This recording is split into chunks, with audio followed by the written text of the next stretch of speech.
Rajesh Bhardwaj sir जुड़ चुके हैं, जो पूरी तरीके से कॉरपोरेट को हैंडल करते हैं और कोशिश ये करते हैं कि इस क्रिकेट में चाहे वो डिसेबिलिटी हो या चाहे व्हील चेयर हो, उसमें कॉरपोरेट्स का इन्वॉल्वमेंट ज़्यादा हो ताकि वो फाइनेंस आ सके, जिससे फैसिलिटीज़ अच्छी मिल सकें।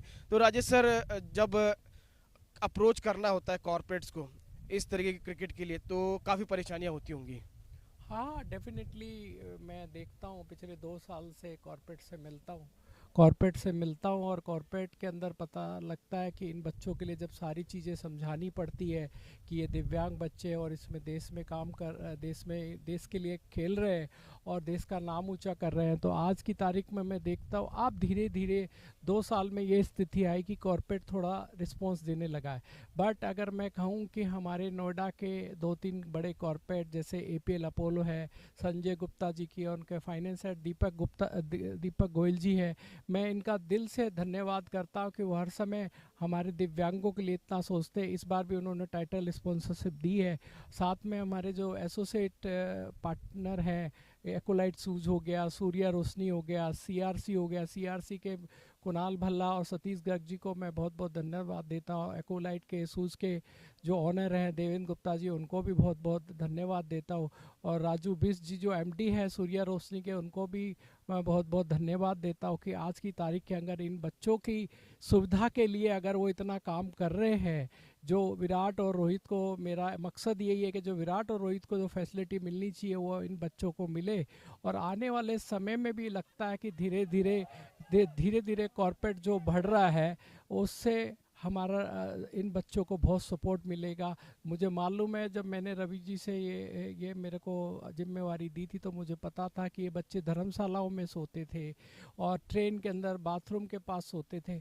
आज की तारीख में इनको फैसिलिटी जो मिल रही है, आज वो 5 स्टार होटल में रुक रहे हैं, 5 स्टार होटल में उनको खाना मिल रहा है, वहीं से उनको फर्स्ट क्लास एसी बस से ग्राउंड पे लेके लाया जाता है, वापस उनको वहाँ ले जाता है। तो जो जो सुविधा मिल रही है, डीडी पे लाइव है।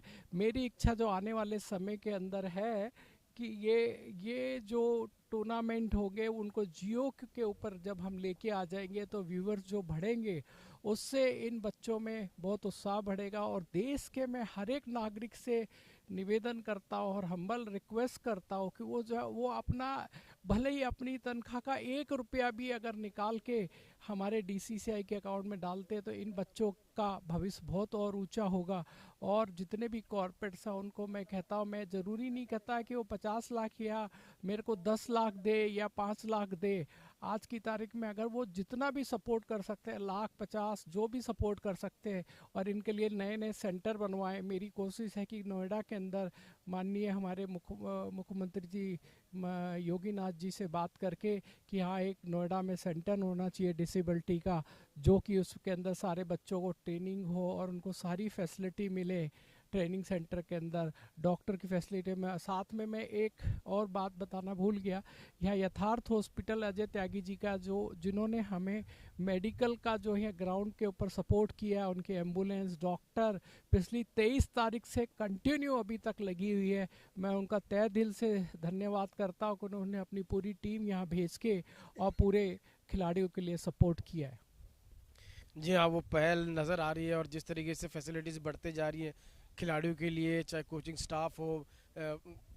एक चीज़ जो मुझे सुनने में आई कि कहीं ना कहीं आप लोगों की, रवि सर, अभय सर की पहल है कि जैसे बेंगलोर में एनसीए है, जहाँ पर प्लेयर जाके अपनी ट्रेनिंग करते हैं, अपने डाइट्स, अपने फिटनेस के ऊपर वर्क करते हैं, वैसे एक हब अब इन डिसेबिलिटी क्रिकेटर्स के लिए भी बनाई जाए। मेरी पूरी कोशिश है कि देश में जैसे बैंगलोर हो गया, जयपुर हो गया, आपका नोएडा, ग्रेटर नोएडा हो गया, दिल्ली हो गया, ऐसी जगह सेंटर खुलने चाहिए जिससे इन खिलाड़ियों को पूरा सपोर्ट मिले। आज जो खिलाड़ी अपने घर से, और दूसरा इन खिलाड़ियों को कॉरपोरेट से भी सपोर्ट मिले। अगर इनके इनके इंटरव्यू लें ऑनलाइन, अगर कोई बच्चा अगर फिट होता है तो उसको वहाँ पे नौकरी मिले, नौकरी से उनके घर चलेंगे। अगर उनको साल भर अगर कोई 15 से 20 हज़ार भी सैलरी मिलती है तो बराबर उनके चूल्हे जलने से सबसे बढ़िया, वो अगर उनको किसी चीज़ की टेंशन नहीं होगी तो वो अच्छा से अच्छा खेलेंगे और देश का नाम विदेशों में करेंगे। ये सबसे बड़ी बात है। और मैं अभी जय शाह जी से का बहुत बहुत धन्यवाद कर रहा हूँ। और बाबा श्याम की कृपा हुई तो बहुत जल्दी मैं उनसे मिलने वाला हूँ। और मेरा सबसे पहला विषय यही होगा उनको कहने का कि बीसीसीआई के पास बहुत सारा फंड्स है।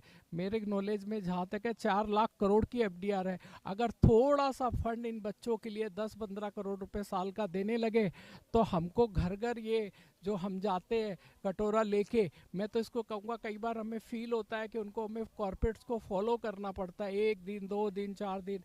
अगर वो फंड दे देंगे तो इन बच्चों के लिए बहुत अच्छा हो जाएगा और हम इनकी बच्चों के लिए जो सुविधा हो सकेगी, अगर उसके बाद अगर जो सरप्लस कॉर्पोरेट हमें सपोर्ट करेंगे वो इन बच्चों के लिए बहुत अच्छा होगा कि जिससे कि हम इनको गेम खेलने के, जब गेम खेलने आते तो एक्चुअल देखा जाए तो इनको बहुत फीस नहीं मिलती है। इनको फीस मिलती जाए, इनको प्राइज मनी अच्छी मिले और इन ये देश का नाम ऊपर करे।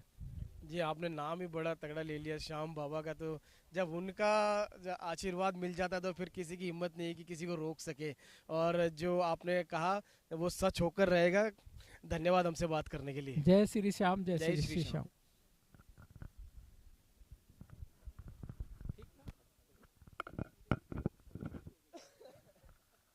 क्या हो गया दिलीप भाई?